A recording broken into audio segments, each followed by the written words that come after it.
sedikit mengulas konsep tentang praktikum intervensi ya. Jadi ini kan sebenarnya kalau di praktikum intervensi di situasi yang normal memang kita kan ada semacam kunjungan ya, kunjungan ke beberapa unit organisasi atau perusahaan dengan harapan teman-teman akan paham tentang beberapa permasalahan yang terjadi di sebuah perusahaan. Nah, ini besok teman-teman, kalau misalnya ada yang mau kerja di HRD, di perusahaan, ini adalah contoh salah satu kegiatan yang mungkin akan dilakukan oleh teman-teman ketika besok jadi HRD. Ya, kalau kemarin kita pernah bertemu di forum kuliah pelatihan psikologi, kemudian beberapa juga bergabung di rekrutmen seleksi, itu dua contoh kegiatan yang dihandle oleh HRD. Nah, satu lagi, ada satu pekerjaan, satu tugas yang bisa saja nanti dilakukan oleh teman-teman ketika bekerja sebagai HRD, itu bertugas untuk kita bikin semacam program intervensi, kita bikin semacam program untuk mengatasi atau mungkin mencegah beberapa perilaku kerja negatif pada karyawan, teman-teman. Karena besok tugas fungsi HRD, salah satunya teman-teman akan bertanggung jawab untuk bisa memaksimalkan kinerja si karyawan. Nah, ini mungkin sebagian besar belum pernah bekerja ya di kantor, di perusahaan. Jadi teman-teman paling tidak ada beberapa hal yang perlu dipahami sama teman-teman ketika besok teman-teman kerja di perusahaan, kalau misalnya mau di perusahaan swasta, itu harus siap dengan segala macam kendala ya. Karena akan sangat berbeda teman-teman ketika kita di kuliah dengan di pekerjaan.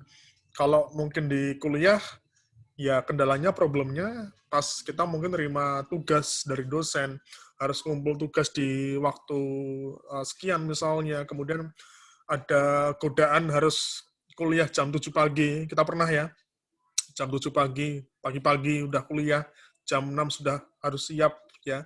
Itu contoh beberapa kendala. Nah, besok ketika Anda kerja, itu mungkin kendalanya lebih jelas terasa. Ini sesuatu hal yang ya udah kita mau nggak mau harus menghadapi. Makanya besok teman-teman harus benar-benar banyak bersyukur, harus benar-benar siap ya. Ya akhirnya siap nggak siap ya dengan kondisi yang Anda ya. Ini nggak akan lama lagi, mungkin besok di tahun-tahun awal pas Anda mulai ngambil skripsi, kemudian misalnya sudah lulus ya katakanlah Mei atau Juni tahun depan misalnya, kalau yang cepat ya itu kan berarti setelah itu kan Anda sudah bisa mencari pekerjaan. Anda masuk ke step selanjutnya.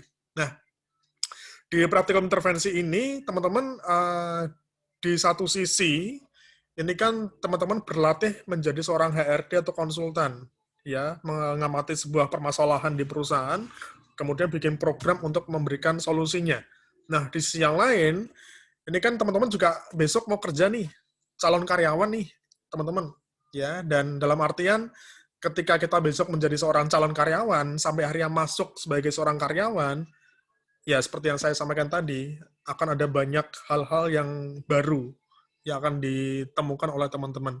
Dan satu hal, ketika besok kita kerja di perusahaan swasta, entah itu perusahaan dalam negeri pun, PNS pun misalnya, harus siap dengan aturan ya, harus siap dengan segala sesuatu yang mengikat.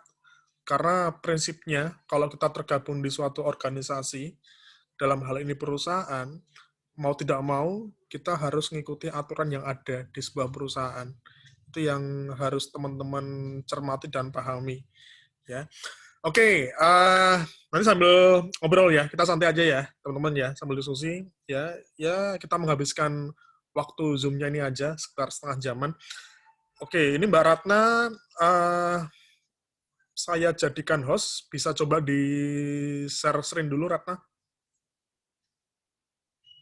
Bisa coba dibuka dulu PPT-mu. Oke, ini teman-teman di mana ya untuk lokasinya? Oh, Di Bali, Pak. di warung sate. Berarti tempatnya yoga.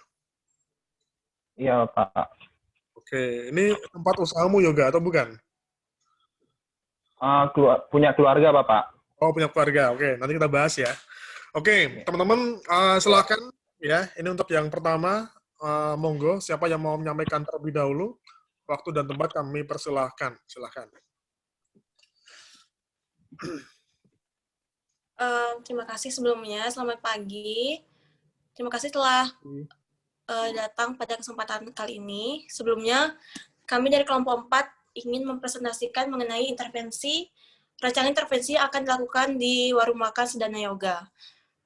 Pertama-tama, perkenalkan, nama saya Nikoma Anjani Kumalayanti, dan beserta kelompok saya ada Cynthia Putri Wulandari, Lisa Bella Nada El Husni, Apurvita, Ratna Sari, Elsa Yosefin Simatupang, Almas Hanifah, dan Iputu Yoga Saputra.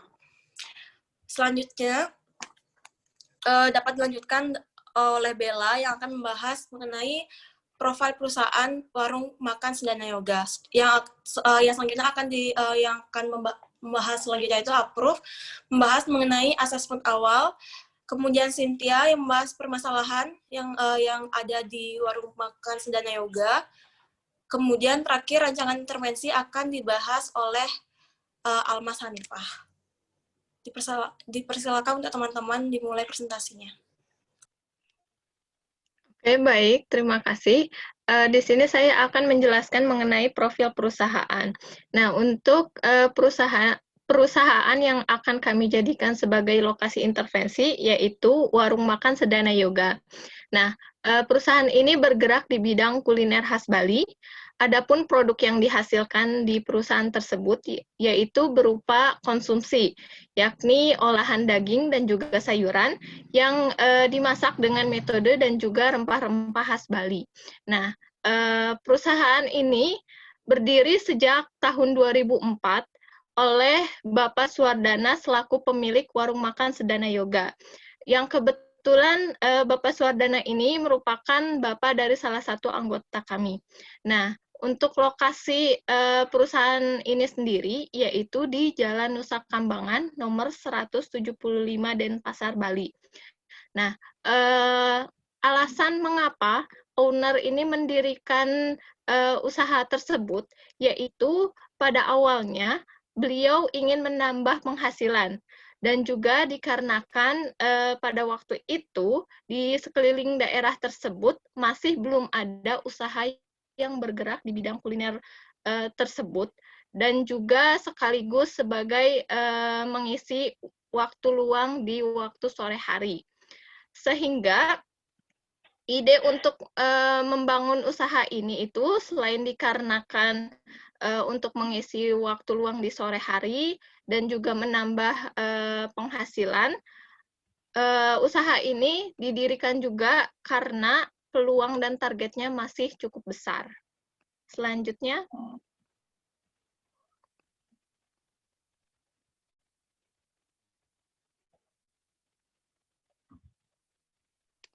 Oke, baik. Selanjutnya akan dilanjutkan oleh Apurvita. Oke, terima kasih buat Bella untuk profil perusahaannya. Yang selanjutnya saya akan menjelaskan mengenai asesmen awal yang telah kami laksanakan. Ada beberapa poin yang telah kami dapatkan. Yang pertama, produk dihasilkan dengan mengolah bahan-bahan yang didapatkan dari pasar tradisional. Nah, pengolahan produk dimulai dari pukul 04 WITA atau waktu Indonesia Tengah setiap harinya. Setelah selesai pengolahan, Sedana Yoga akan buka mulai 2:30 sampai 2:30 WITA. Nah, untuk poin yang ketiga, ketika proses penjualan, karyawan cukup kewalahan, terutama pada jam makan siang dan ketika ada pesanan mendadak. Untuk poin selanjutnya, warung makan Sedana Yoga tidak menetapkan target omset karena perusahaan sangat mengandalkan pesanan dan customer harian. Nah, ini yang baru-baru terjadi saat ini, omset turun hingga 60% di awal pandemi, khususnya pada bulan Maret kemarin, karena yang dari awalnya 2,2 juta per hari, kemudian mengalami penurunan omset per hari tanpa pesanan kemarin. Nah, namun setelah jaringan diperluas, dengan mendaftarkan secara online dari media platform dan bekerja sama dengan catering-catering besar, omset kembali pulih sekitar 75%. Untuk selanjutnya, perusahaan ini memiliki masalah karena terkadang orang yang menjadi display juga merangkap di bagian dapur. Selain itu, jam kerja beberapa pegawai dan owner terkadang hampir 10 jam per harinya, khususnya pada hari raya maupun partai berkapasitas besar. Selain itu, khusus untuk penggajian juga menggunakan sistem per hari untuk karyawan. Selanjutnya,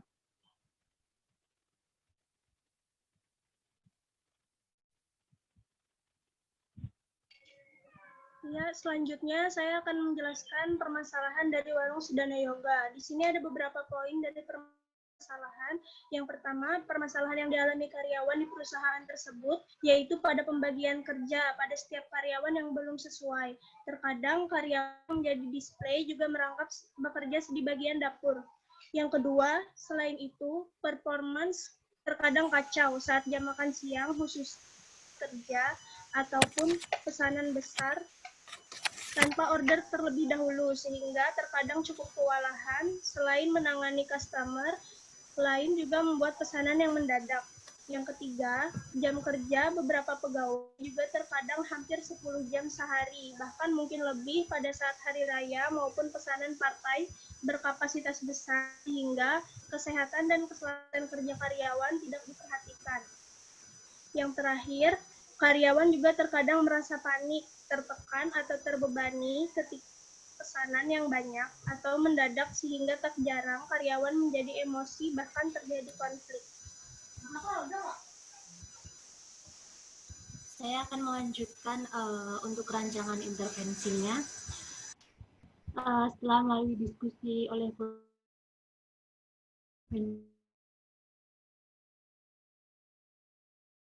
struktural atau pembagian dan pembuatan visi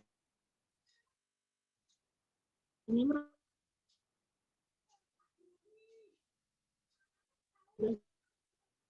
dari Agak putus-putus Mbak, tapi nggak apa-apa. Lanjut aja nggak apa-apa.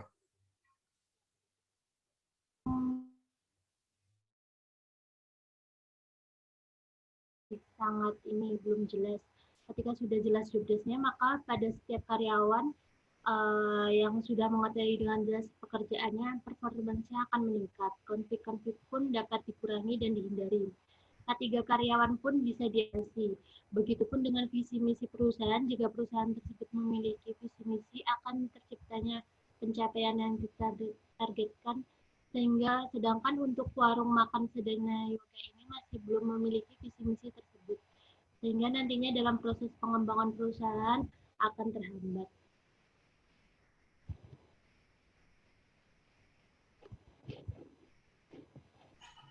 Oke, ya. Mungkin sambil Baik, kita bahas sekian. aja ya. Oh iya, Pak. Oke, saya pengen ke Mas Yoga dong. Dengar ya, Pak. Mas Yoga? Suara saya ya. Dengar Bapak. Mas Yoga, di daerah Anda yang jual sate seperti menu yang di tempat Anda itu ada berapa, Mas? Mungkin sekitar Kalau untuk sekarangnya atau dari awal pendiriannya Bapak?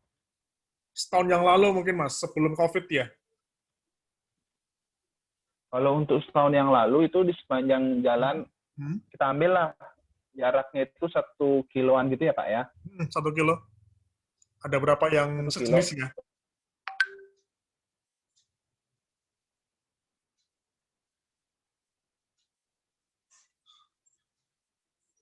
Sinyalnya Yoga ini.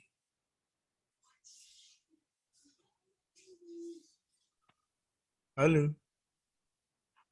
Ya. Suara saya masuk? Masuk, Mas. Kemarin itu sebenarnya Bapak, untuk anggaplah 1 tahunan kemarin itu, ya untuk memang ada sekitar mungkin ada sekitar 10-an tempat. Kalau untuk 10-an sekarang. tempat. Oke. Ini fokusnya ke sate aja ya, Mas? Atau ada semacam nasi campur, lawar gitu nggak sih, Mas? Ya, ada kayak gitu. Sebenarnya aneh Pak. Jadi kalau di display sendiri itu sekitar per harinya itu ada 25 menu. Per harinya 25 menu? Setiap harinya.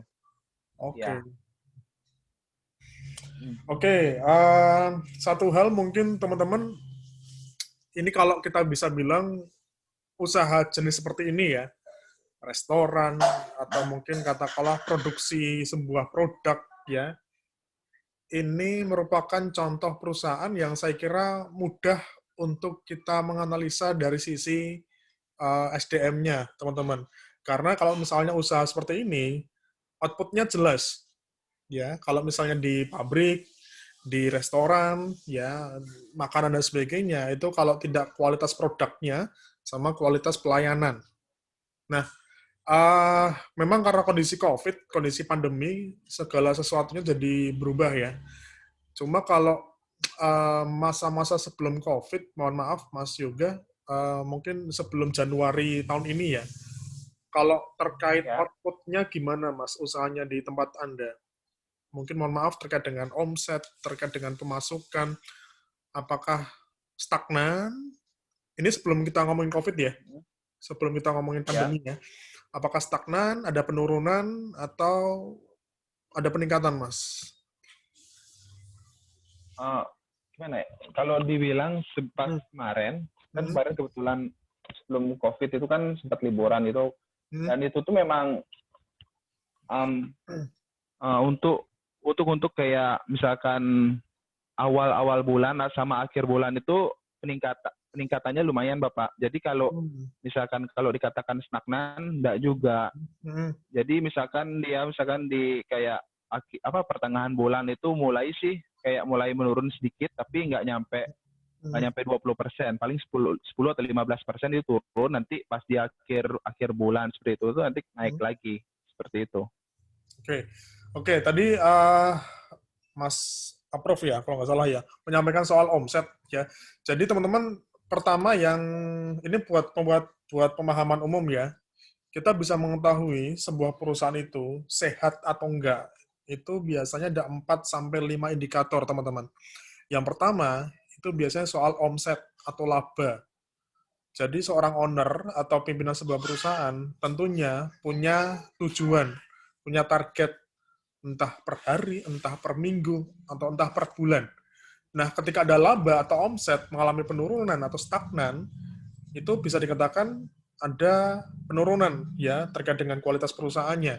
Nah, yang kedua adalah turnover, ya keluar masuk karyawan. Itu juga bisa menjadi indikator perusahaan itu sehat atau enggak. Yang ketiga, komplain dari konsumen atau masyarakat. Jadi biasanya memang ada beberapa kondisi perusahaan yang menghasilkan sebuah produk atau pelayanan itu mendapatkan komplain atau mendapatkan semacam persepsi atau citra negatif lah dari masyarakat atau konsumen. Dan yang keempat, ini biasanya soal masalah limbah ya atau mungkin dampak dari perusahaan apakah mengganggu atau tidak di kalangan warga sekitar.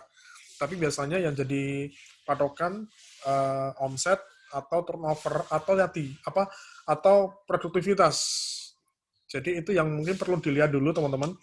Kalau misalnya teman-teman ya ini karena masa COVID ya, ini nggak apa-apa sih kalau mau dikaitkan dengan COVID ya karena juga ini juga masa-masa pandemi. Tapi kalau misalnya mau dikaitkan dengan masa sebelum pandemi juga nggak apa-apa, nggak masalah.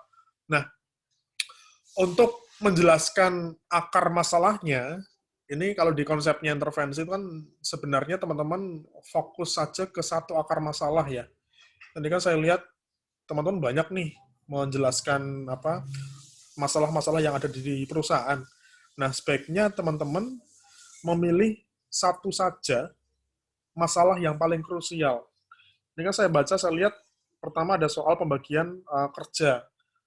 Ya, ada job desk yang numpuk nih antara yang di bagian display sama di bagian dapur.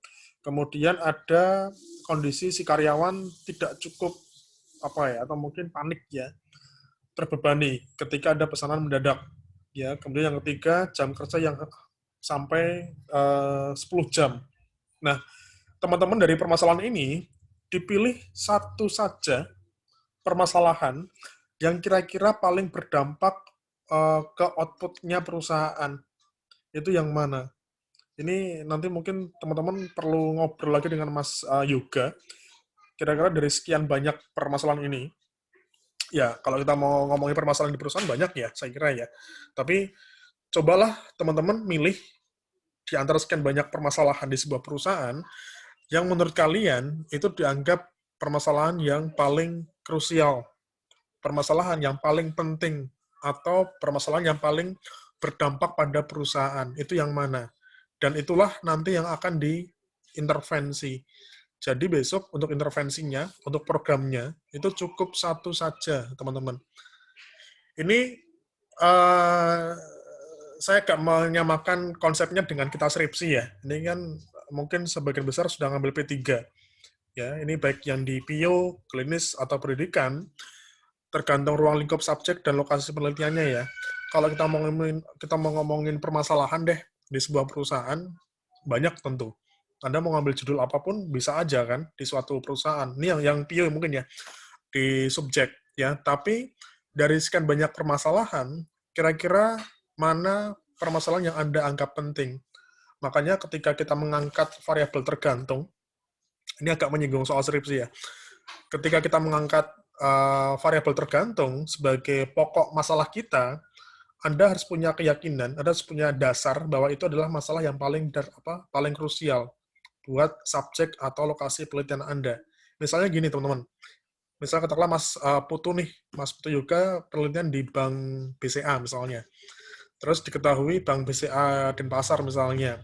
Tentu punya banyak masalah di situ kan, karyawannya kan. Terus Mas Yoga ngambil soal disiplin kerja.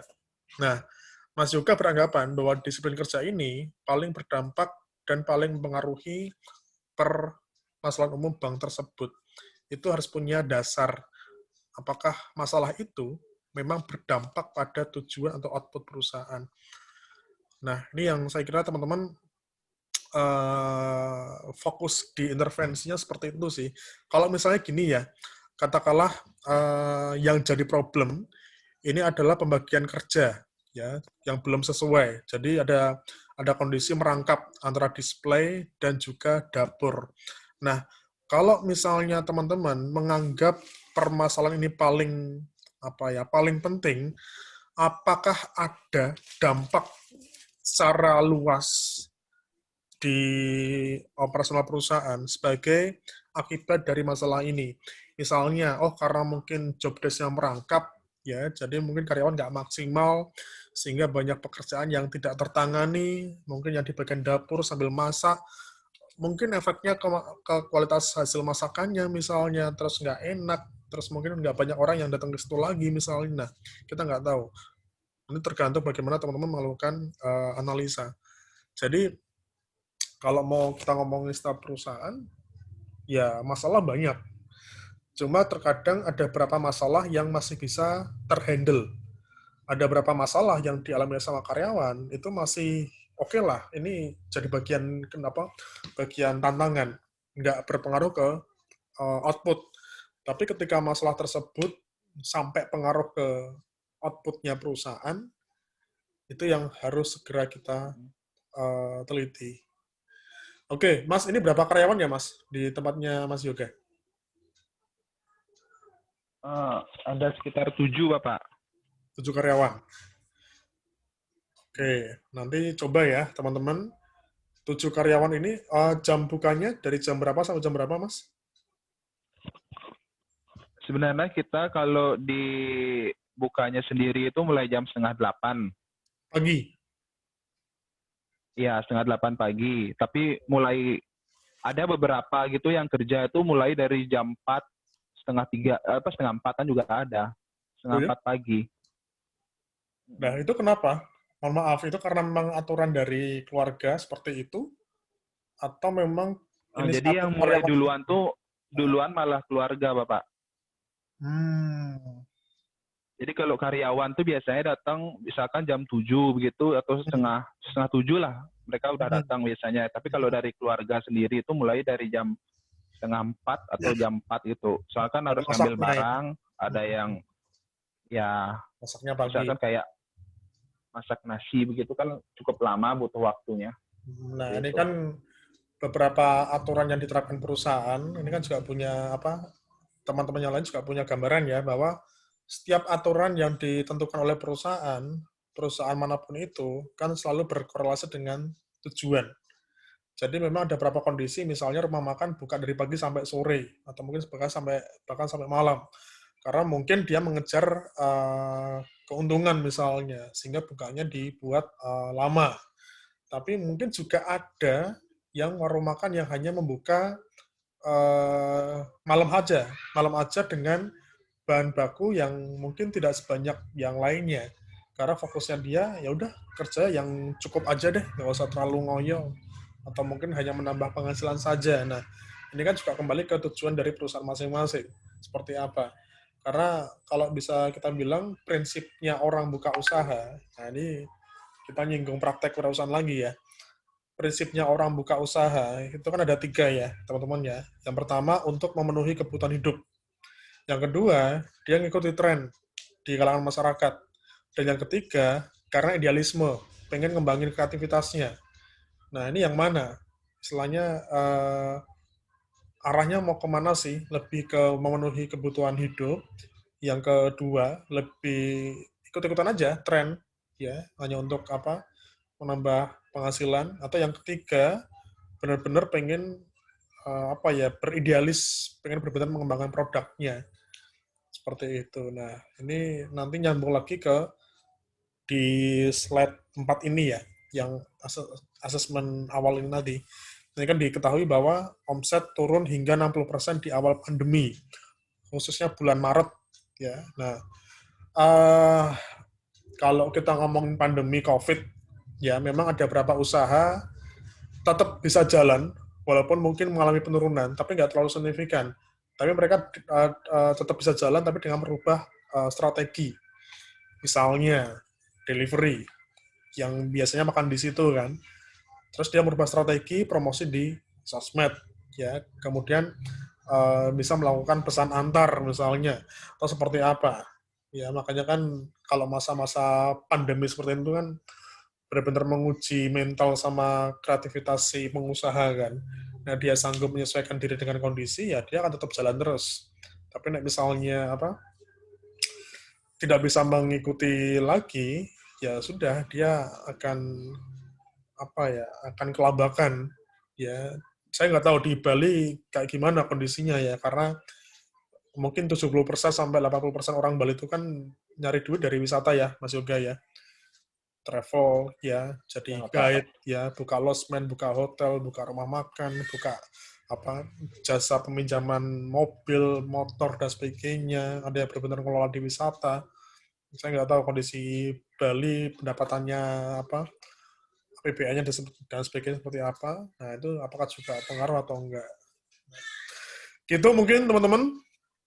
Makanya teman-teman, ini contoh kecil ya, contoh kecil sebuah perusahaan ya.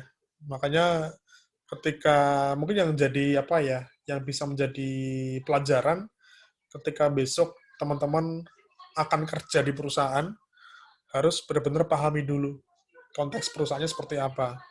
Kemudian pahami dulu tujuan perusahaannya seperti apa.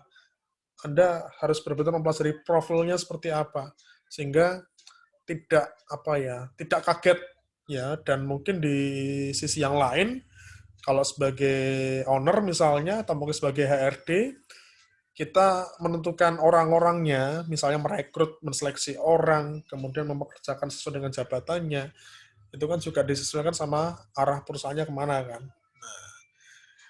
Oke, teman-teman, jadi nanti dipilih saja dari sekian banyak permasalahan yang kira-kira paling krusial, paling berdampak dan sampai benar-benar memengaruhi output-nya perusahaan, itu yang mana? Itu yang nanti akan diberikan intervensinya seperti apa. Karena prinsipnya sebuah intervensi, kita bisa mengatakan intervensi ini efektif, sesuai, Kalau memang dia bisa menyelesaikan permasalahan yang ada. Dan dari permasalahan itu tadi, nanti kita perlu membreakdown lagi kan. Kenapa kok masalah ini bisa terjadi.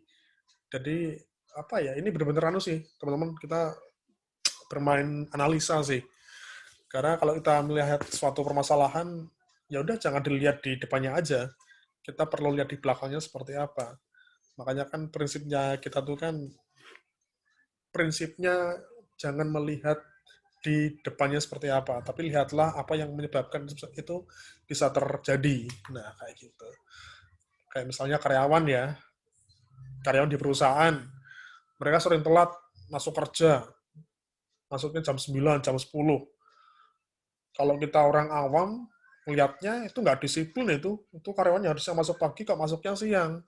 Kita lihat dulu seperti apa, aturannya kayak gimana. Nah, ada nggak punishment-nya, ada nggak reward-nya, ada nggak sosialisasi dari pimpinannya.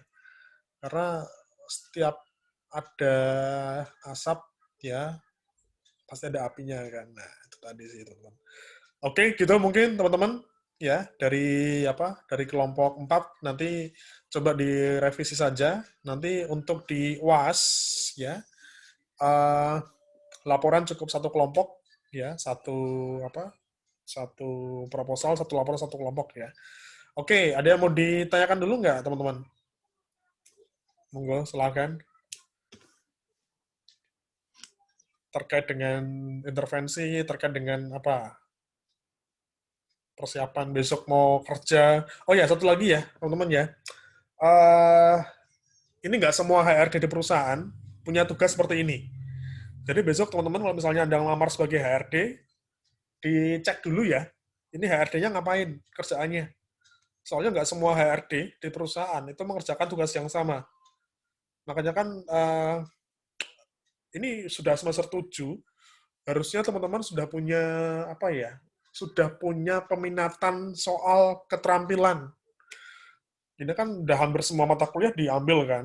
Kita udah banyak mengalami banyak materi dan praktek ya, mulai psikodiagnostik, kita belajar konseling psikologi, kita belajar intervensi individu, apalagi kita mungkin yang sudah ngambil anajab ya, ini sekarang ada intervensi organisasi, psikodiagnostik pun ada kognitif, ada non kognitif. Nah, paling tidak ini di masa-masa akhir sebelum lulus, teman-teman sambil nyari ya, Anda lebih condongnya kemana ini?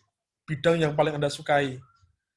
Karena dengan memahami bidang yang paling kita minati dan paling kita sukai, itu teman-teman akan lebih mudah nanti ketika menentukan pekerjaan nanti seperti apa. Kalau misalnya sampai semester 7 ini, ada yang masih bingung. Ada yang masih bingung nggak? Bisa mau kerja di mana? Jangan sampai ya. Udah semester 7 loh ini, udah mau lulus loh ini. Pokoknya gini, kalau besok ada yang masih bingung, mau kerja di mana, coba Anda magang dulu. Magang atau kerja apa aja dulu. Ya, buat bisa tahu apa yang cocok buat diri kalian. Ya, gitu ya, sebenarnya ya. Oke, ini saya rekam teman-teman. Nanti saya share di grup ya. Kalau ada yang mau ditanyakan ke saya, nanti bisa share di grup aja ya. Kalau ada yang mau ditanyakan ya. Gitu aja ya. Thank you semuanya. Terima kasih ya. Selamat pagi. Terima kasih, Pak. Sehat-sehat semuanya ya. Terima kasih, Pak. Ya. Terus Semangat ya. Terima kasih Bapak. terus bersyukur ya teman-teman ya. Thank you semuanya. Amin. Terima kasih.